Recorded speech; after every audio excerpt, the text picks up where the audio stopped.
मंच पर बैठे हुए मेरे सभी साथियों और इस प्रेस कॉन्फ्रेंस में शामिल हुए सभी मेरे दोस्तों और पूरे प्रिंट मीडिया के भी और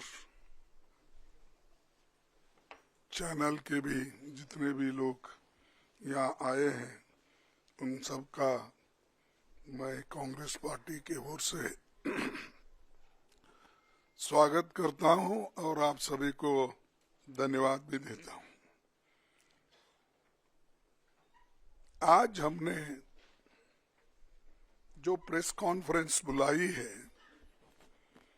इसका मकसद ये है कि परसों से जो डिबेट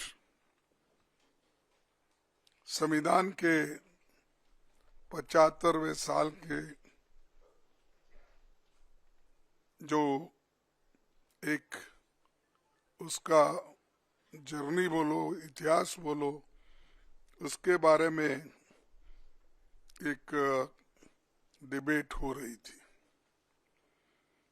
और डिबेट के समय सारे पक्ष के लोग अपने अपने मुद्दे रखे।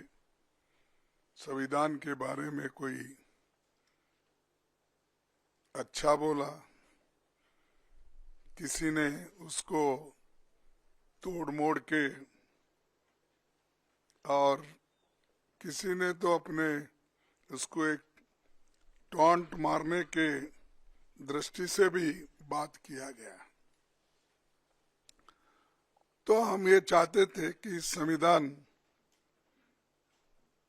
का जो ये संविधान के बारे में एक उसका उत्सव मना के सब देश के नौजवानों को समझाने का, जो आजादी के बाद पैदा हुए, जो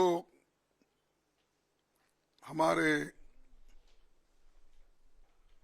यंग जनरेशन बाबा साहब के बारे में, नेहरू जी के बारे में, गांधी जी के बारे में, वल्लभ भाई पटेल के बारे में, अब्दुल कलाम आजाद के बारे में जो नहीं जानते थे और उस वक्त कॉन्स्टिट्यूंट असेंबली में क्या घटनाएं घटी और कैसे सभी मेंबर्स ने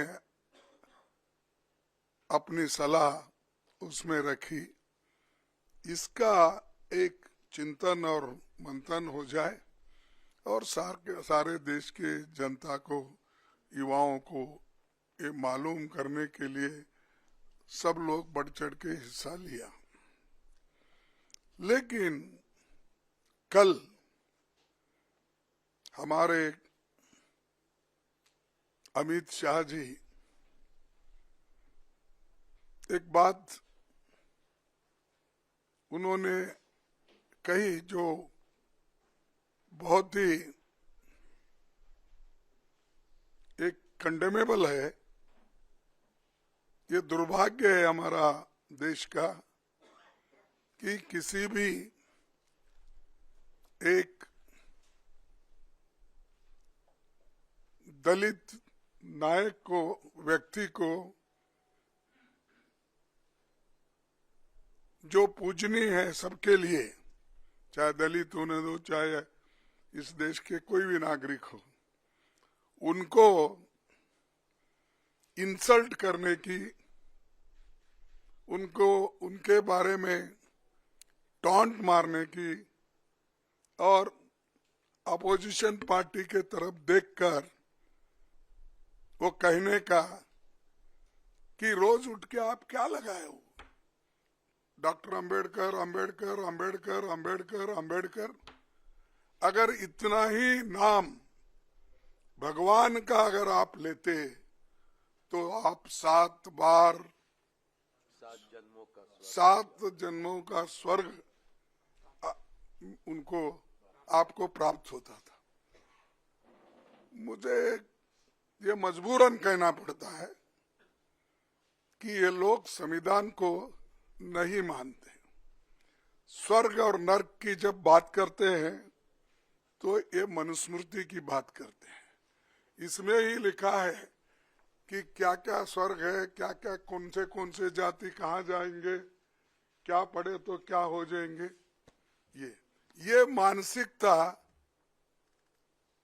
मोदी सरकार के कैबिनेट मिनिस्टर्स को और मोदी साहब को भी है, और उसी ढंग से उनके जो गुरु है, जो गोलवलकर गुरु जी या दूसरे जो भी है उनके फाउंडर्स, ये सब लोग, वो लोग भी यही बात बोलते थे। वो उनकी कोई गलती नहीं, जैसे स्कूल में पढ़ते हैं उस स्कूल का नियम उनको पालना पड़ता, उसीलिए उन्होंने ये पाला। बार बार ये भी कहते हैं कि हमने, कांग्रेस वालों ने इंसल्ट किया अंबेडकर का, तो मैं तो पार्लियामेंट में पूरा बोल दिया हूँ किस ढंग से वो कांग्रेस को नीचा दिखाने के लिए, नेहरू जी को नीचा दिखाने के लिए, गांधी फैमिली को नीचा दिखाने के लिए वो बात करते थे। वही बात उसी ढंग पे फिर कल भी उन्होंने किया। लेकिन मुझे ताज्जुब हुआ, जो व्यक्ति ऐसी बातें बोल रहा है और सारे देश में टीवी पे ये बातें लाइव चल रही है, उनको प्रधानमंत्री बुला के टोकने के बजाय, अरे भाई ये ठीक नहीं है, बाबा साहब के बारे में तो हम खूब तारीफ करें, बहुत सी बातें बोले, लेकिन आपने क्यों ऐसा बोला? जिस आइडियोलॉजी को डॉक्टर अंबेडकर नहीं मानते, स्वर्ग या नर्क की बात उन्होंने कभी कही नहीं, वो बातों को लेकर उनके होम मिनिस्टर बात करते हैं।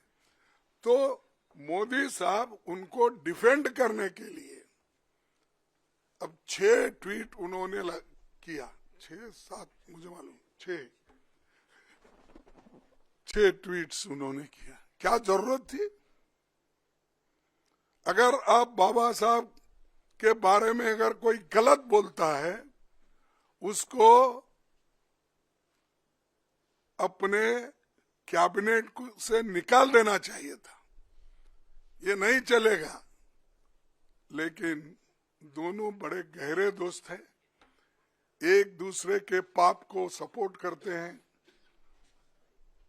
और इन्हों अगर कोई पाप किए तो वो सपोर्ट करते हैं, उन्हों अगर कोई पाप किए या गलत बोले तो मोदी साहब सपोर्ट करते हैं। तो इसलिए मैं ये जानना चाहता हूं मोदी जी के ओर से, जो व्यक्ति और जिस संविधान की आप यहाँ पर जो चर्चा कर रहे हैं, इस ग्रंथ को पवित्र मानकर आप सबको कह रहे हैं, हालांकि ये संविधान उन्होंने कभी इसको सम्मान नहीं दिया। इसका तो बीच में मत बोलो, इसमें तो उन्होंने तैयार होते ही रामलीला मैदान में जलाया, और उसका हम जो देश के लिए झंडा बनाए थे, तिरंगा झंडा, उसको भी उन्होंने नकारा, और वो ये चाहते थे ये संविधान अपना नहीं है, ये संविधान सिर्फ जो मनु के लॉ है वो संविधान लाइन उस लाइन पे नहीं है, इसीलिए हम इसको मानते नहीं। इसीलिए नेहरू जी का फोटो जलाए, गांधी जी का जलाए, अंबेडकर जी का जलाए, सबकी फोटो जलाए, और तिरंगा झंडा को भी उन्होंने तिरस्कार किया। वही माइंड में है उनका। उसी लिए तो डॉक्टर बाबा साहब अंबेडकर के लिए उन्होंने ये बात की।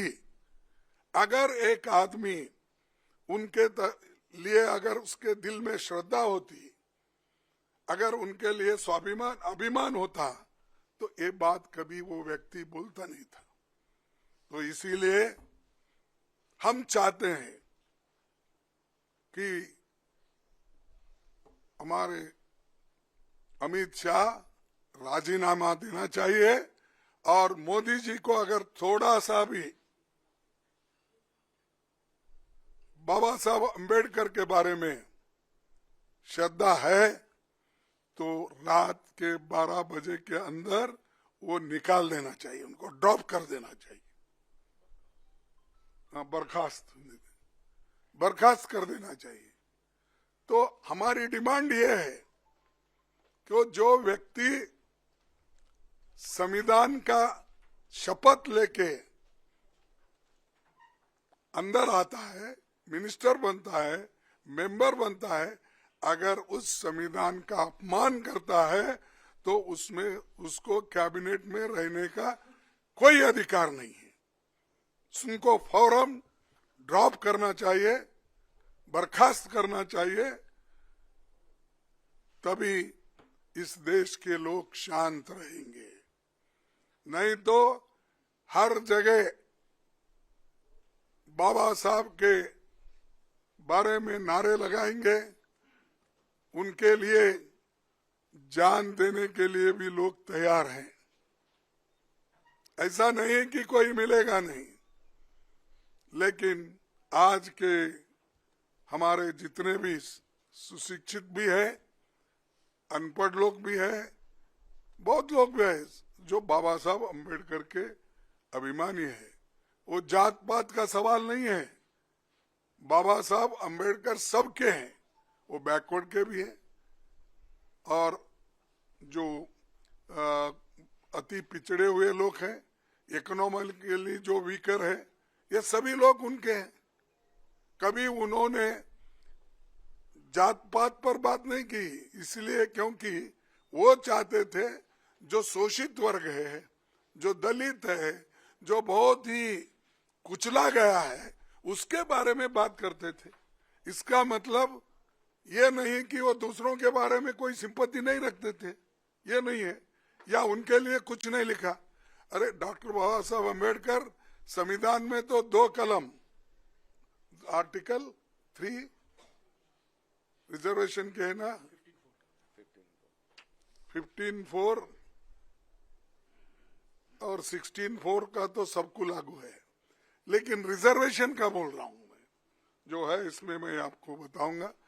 वो सिर्फ उतने कॉलम छोड़ के, आर्टिकल छोड़ के, बाकी सभी आर्टिकल्स सबके लिए है।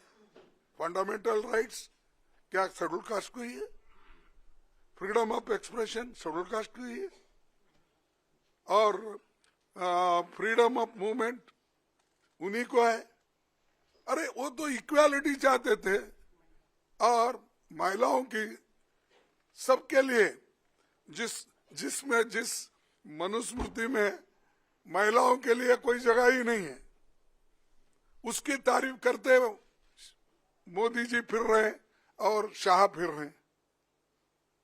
तो इसलिए मेरा एक प्राइम मिनिस्टर को कहना है, अगर आप बाबा साहब के उनके बारे में कोई थोड़ी सी जगह अगर आपके पास है तो फौरन मोदी जी को, अमित शाह जी को हटा देना चाहिए, बर्खास्त कर देना चाहिए। और अगर नहीं करते ये तो सब बाबा साहब अम्बेडकर के लिए जो बोल रहे हैं ये सब नाटक है, ड्रामा है, ये मैं कहूँगा।